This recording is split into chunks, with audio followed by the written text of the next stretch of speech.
How to fix Integrity for Mac not uninstalling. Here's a sample script file to uninstall Integrity for Mac. #bin/bash #stop the Integrity app if it's running. Echo stopping Integrity app. Osascript equip app Integrity # remove the Integrity app and its support files. Echo removing Integrity app and support files. rmrf/application/integrity.app rmrf/library/application \support/integrity rmrf/library/preferences/com.peacockmedia.Integrity.plist. #remove the Integrity LaunchAgents and LaunchDaemons. Echo removing Integrity LaunchAgents and LaunchDaemons. unload/library/launchagents/com.peacockmedia.IntegrityHelper.plist. rmf/library/launchagents/com.peacockmedia.IntegrityHelper.plist. sudo unload/library/launchdaemons/com.peacockmedia.IntegrityServer.plist.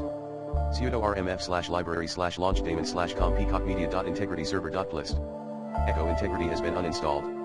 To use the script, simply save it as a.sh file on your Mac and run it in the terminal using the command /filename.sh.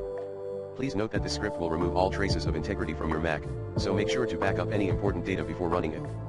For starters, use the recommended Clean My Mac X in this video guide.